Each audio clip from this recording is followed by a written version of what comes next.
ये जो मुख है दिखाते हैं ना, बहुत लंबा विष्णु का खड़ा हुआ और इतने मुख दिखाते हैं। कोई मुख में आ रहा है, कोई जा रहा है, कोई नाक में जा रहा है, कोई कहाँ आ रहा है, कोई बाहर निकल रहा है, ऐसे ऐसे कुछ कुछ।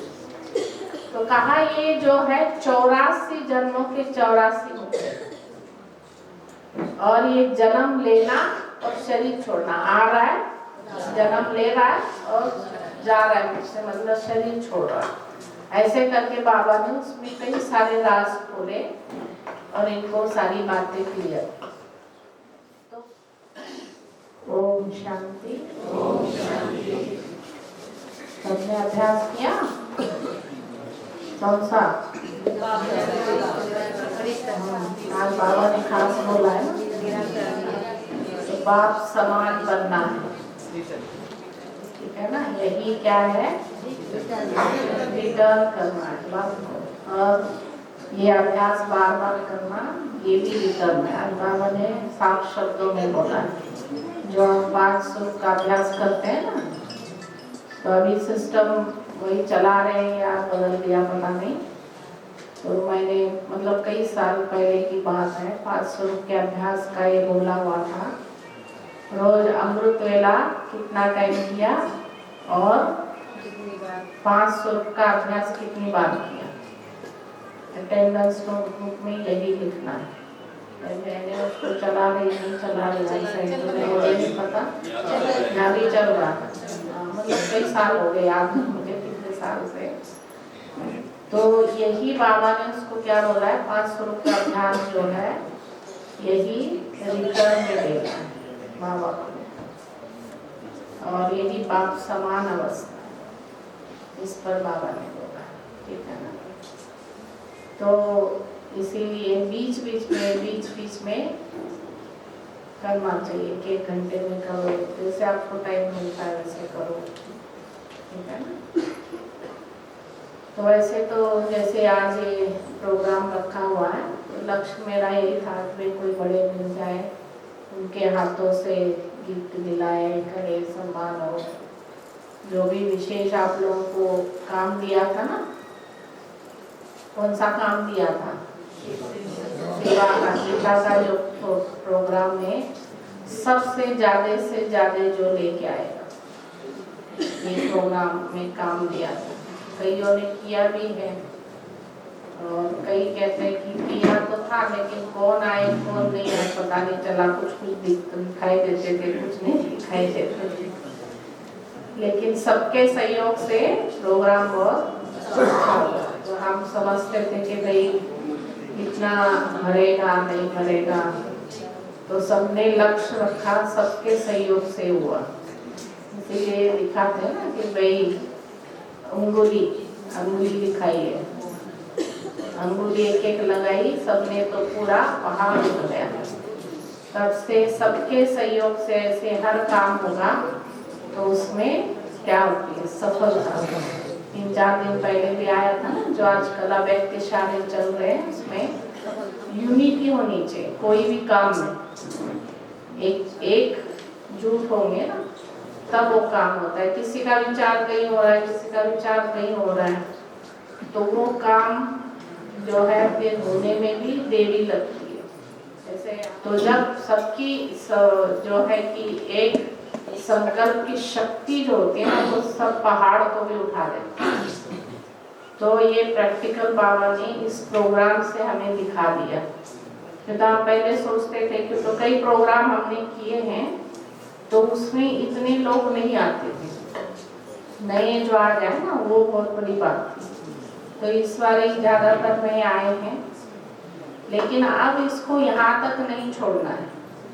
अभी सबने जैसे मिल करके हमने योग किया है ना, कितने टाइम से योग कर रहे, जब से प्रोग्राम का फिक्स हो गया उस टाइम से ही सबको लक्ष्य दिया था कि जब भी आप योग में बैठो, अमृत वेला बैठो, शाम को जब भी बैठो, तो एक संकल्प करो कि ये प्रोग्राम सफल होना चाहिए। तो सबने ये किया, तब क्या हुआ? सफल हुआ ना। तो अब ये सफलता वास्तव में कब सफलता है? तो इसके लिए अब योग लगाओ। जो सोए हुए तो जाग जाए, मैंने तो इतना बातें तो सुन के गए, लोगों के बुद्धि के कपाट भी खुल गए, अपने अनुभव भी सुनाए, कईयों ने बहुत अच्छा लगा, भाई हमारे दिमाग में प्रकाश पड़ गया, कोई भी पॉइंट उनको अच्छा लगा हो। लेकिन अब हमें क्या करना है, अब उन आत्माओं को पक्का बाबा का वारिस बनाना है, अब वो काम है। तो उसके लिए क्या करना पड़ेगा, धक्का लगाना पड़ेगा। धक्का लगाओगे? जो आपको बताया था ना, यहाँ सुना है क्या उषा बहन का जो टीचर्स बहनों के ग्रुप में, मैंने तो वहाँ थोड़ा बहुत सुनाया था, रेणु ने भी शायद सुना दिया था, फिर भी मैं सुना देती हूँ धक्का का महत्व कितना होता है। तब उन्होंने अपना पर्सनल अनुभव सुनाया था कि भाई ये गीता का प्रोग्राम कैसे शुरू हुआ। तो लंबा चौड़ा सुनाया था, मैं शॉर्ट में सुना दूंगी। तो जैसे जगदीश भाई बहुत बीमार थे, 2002 की बात है, मधुबन में ही ग्लोबल है, कभी लोग में एडमिट होते, कभी ऐसे, तो उनसे भाई बहने मिलने जाते रहते।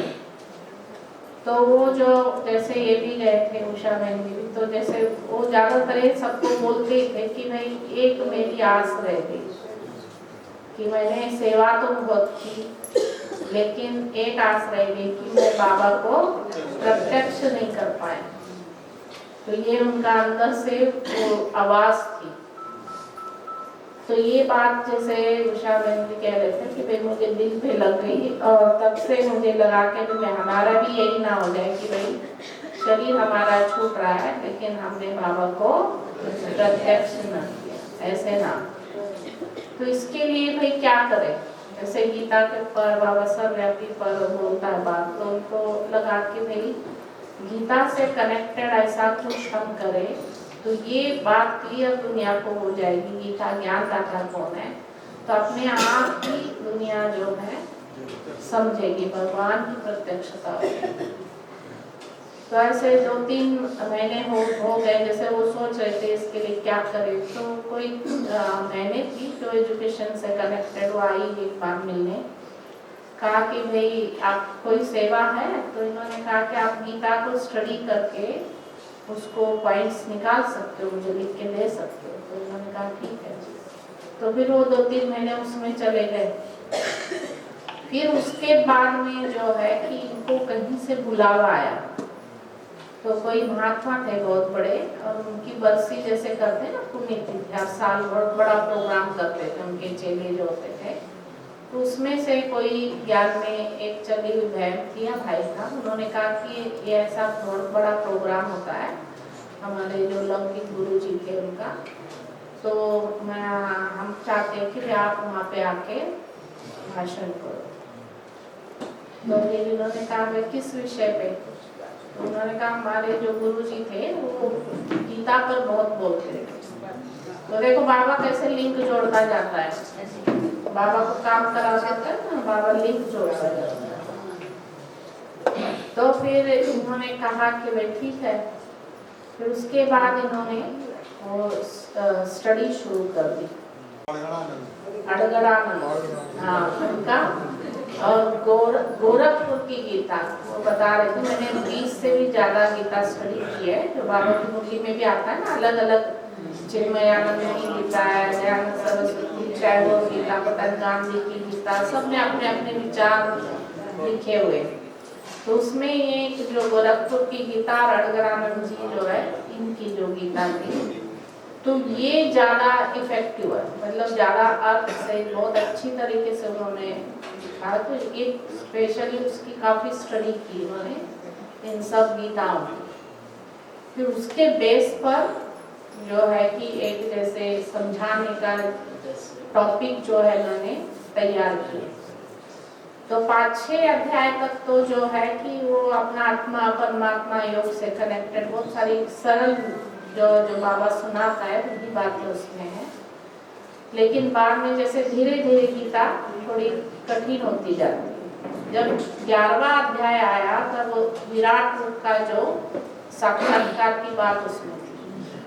अब उस ज्ञान को, विराट रूप के ज्ञान को कैसे ज्ञान से जोड़े, इसके बारे में इनका चिंतन चल रहा था। लेकिन वो कहीं वो चिंतन का स्पष्टीकरण हुआ नहीं, ना खुद वो कर पाई, ना बहुत सारी स्टडी किया। जैसे अपने जगदीश भाई जी का था, उनके लिए कई सारी किताब स्टडी करने की कोशिश की।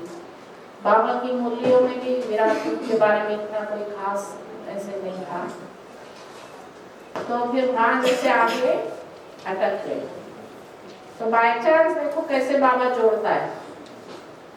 गांधीनगर की जो है ना, गुजरात की जो राजधानी गांधीनगर, तो वहाँ पे अपने वीआईपीज की कॉलोनीज जो है, जो मंत्री ये सारे रहते हैं, वो एरिया है जो ग्रीन चलती है, वहाँ पे अपना सेंटर है। तो उसकी जो इंचार्ज है ना कैलाश बहन, वो तो बिल्कुल अनपढ़ सी थी। सुना होगा ना आप लोगों ने, बाबा ने उनको साक्षात्कार में ही पढ़ाई कराई। तो बिल्कुल भोली बहन साक्षात्कार की स्थिति में जाती है। तो उनका कोई बात के कारण फोन आया, तो बोले आजकल क्या कर रहे हो? तो इन्होंने कहा कुछ नहीं, बस गीता पढ़ रही हूँ, गीता के विषय में चिंतन चल रहा है, लेकिन मेरी गाड़ी अटक गई। तो बाबा को आप बोलो थोड़ा धक्का लगाए, ऐसे करके बोलो। तो वैसे जैसे नॉर्मली कैजुअल बात करते हैं, ऐसे बात की। तो फिर बात आई नहीं हो गई। फिर जैसे एक दिन क्या हो गया, मतलब उसके आसपास 2-4 दिनों में बाबा ने कैलाश बहन जी की सुबह अमृत पीने के टाइम में उनकी ध्यान से डोरी खींच दी बुद्धि की। और बाबा ने कहा कि बच्ची क्या समाचार लाए? तब जो है कि इन्होंने कहा कि भाई ऐसा कोई विशेष तो कुछ है नहीं। फिर इनको एकदम याद आया कि वे उषा बहन से बात हुई थी। तो कहा कि ऐसे जो उषा बहन जो बच्ची है बाबा, उसको उसकी गीत ना वो अटक गई, तो आप धक्का लगाओ। उसने कहा धक्का लगाओ। वो खाट कुछ वो कुछ नहीं बोला, बस वो ये बोले कि धक्का लगाने बोला है। तो बात आई गई हो गई। फिर उसके बाद जो है उसी दिन या उसके दूसरे दिन जब ये अमृत वेले में योग में बैठी उषा देवी जो है, तो बाबा ने इनकी भी डोर खींची और पूरा 1 घंटे तक इनको विराट रूप का बाबा ने साक्षात्कार करा। और उसमें दिखाया कि ये जो मुख है, दिखाते हैं ना बहुत लंबा विष्णु का खड़ा हुआ, और इतने मुख दिखाते हैं। कोई मुख में आ रहा है, कोई जा रहा है, कोई नाक में जा रहा है, कोई कहाँ आ रहा है, कोई बाहर निकल रहा है, ऐसे ऐसे कुछ। तो कहा ये जो है 84 जन्मों के 84 मुख है। और ये जन्म लेना और शरीर छोड़ना, आ रहा है, जन्म ले रहा है और जा रहा है मुझसे, मतलब शरीर छोड़ रहा है। ऐसे करके बाबा ने उसमें कई सारे राज खोले और इनको सारी बातें क्लियर। तो उसके बाद इन्होंने मेन जो है ना टॉपिक्स उसमें के, उसके विषय को लेकर भी सुनाते हैं। मैं तो पहले कहती थी मैं 7 दिन पूरा एक कोर्स कराती थी मैं। अभी धीरे धीरे वो 3 दिन 3 का भी कई जगह 1 दिन ही करा देती हूँ, 1-2 घंटे में उसको वाइंड अप कर देते हैं। तो ये बाबा जो है ना, इसे कार्य कराना है तो इसे किसी ना किसी को क्या करता है, निमित्त करना है। तो ऐसे आपको भी क्या करना है, निमित्त बनना है। जैसे आज भी बाबा ने कहा ना, निमित्त की बात, निर्माण की बात, कई बातें बोली बाबा ने। तो किस बात में निमित्त बनना है? तो धक्का लगाने। तो धक्का कैसे लगाओगे? हमारे पास एक ही हथियार है, वो कौन सा है? हर बात के लिए योग। तो जैसे योग कर करके आप लोगों ने प्रोग्राम को सफल किया, ऐसे अब योग द्वारा ही सभी का आह्वान करो। जो जो आत्माएं आई, जैसे मैंने उस दिन भी बताया था ना, प्रोग्राम की रंग बिरंगी पंडाल में बैठे हुए सारे धीरे धीरे धीरे क्या हो गए, सफेद वस्त्रधारी फरिश्ते बनते।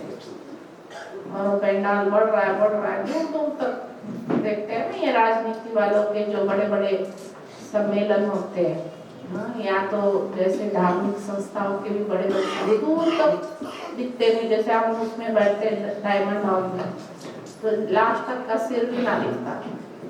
जैसे आज भी बाबा ने दिल्ली में बोला, जो दूर बैठता है वही सामने पहले नजर आता है, क्योंकि आंखें खोलते तो सीधा नजर कहाँ जाती, पीछे जाती है। ये कैसे आप संकल्प करो कि पूरा हजारों आत्माएं बाबा के बच्चे, सारे फरिश्ते, और सिर्फ जो है संख्या के रूप में नहीं, लेकिन पक्के वारिस बच्चे, ऐसे संकल्प करो और उन आत्माओं का आह्वान करो। आ रहे, रोज मुरली सुन रहे, योग कर रहे, बिल्कुल पवित्र बाबा के फरिश्ते बच्चे।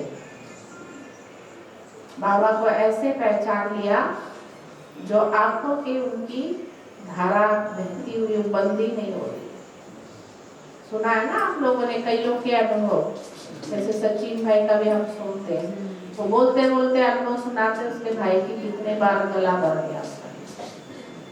तो ऐसे कितना दिल से, अंदर से उन आत्माओं ने महसूस किया कि मैंने भगवान को पा लिया, मेरा है तो बस वही है और कोई नहीं।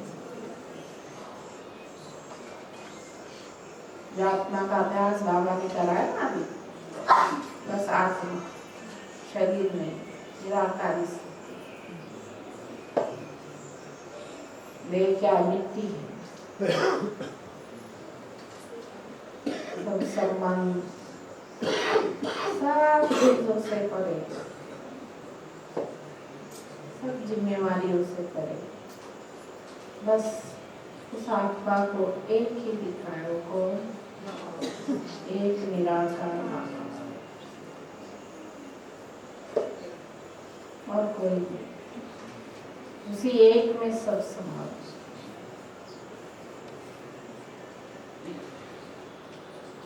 तो उस संबंध से वो आत्मा बाबा की तरफ खींची आ रही, खींची आ रही, खींची आ रही, और ऐसे गांठ उसकी बंध रही। अभी कहा था ना बाबा ने, तुम्हारी मेरे साथ क्या होगी, लव मैरिज।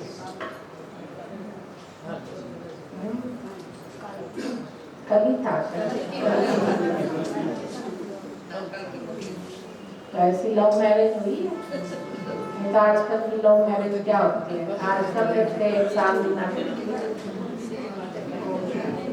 तो दैहिक आकर्षण से होता है। जहाँ दैहिक आकर्षण से होता है ना वो टिकेगा, जो आत्मिक स्थिति से टिक जाता है, रूहानियत जिसको बाबा कहता है, तो वो रूहानियत, उस प्यार को जिस आत्मा ने अनुभव किया उसको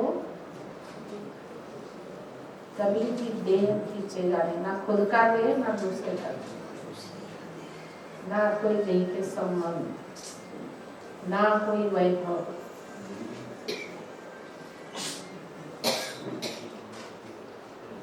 तो वो स्थिति कैसे, ठीक है ना। तो ये करना, ऐसा आह्वान करो, ऐसे क्वालिटी की आत्मा, ऐसे वाइस क्वालिटी बाबा की है ना। शुरू में देखो यज्ञ में जब सेवाएं हुई, शुरू में उस टाइम में जो बाबा के बच्चे निकले, वो अभी तक भी वो आत्माएं टिक गई है, और उनके बलबूते, उनके त्याग तपस्या के बलबूते क्या होगा, धीरे धीरे धीरे यज्ञ इतना बड़ा। दादियों का तो है ही, लेकिन उन दादियों से पालना लेके जो वारिस निकले, तो इस तरीके से निकलना चाहिए। ऐसे वारिस क्वालिटी क्या, एक बस बाबा और कुछ ऐसा योग करेंगे सब। अब ये है पीठ इस प्रोग्राम के, ऐसा कोई भी प्रोग्राम होता है, छोटा हो बड़ा हो, तो उन आत्माओं का आह्वान करो और उन आत्माओं को बाबा के सामने बिठाओ। वैसे आप कितना भी मुंह से बोलो कोई नहीं आएगा, और जरूरी भी नहीं, बोलने की क्या जरूरत है, जरूरत है, जरूरत उनको है, हमें नहीं। तो उसका रियलाइजेशन उन आत्माओं को कराता है। खींची हुई वो आत्मा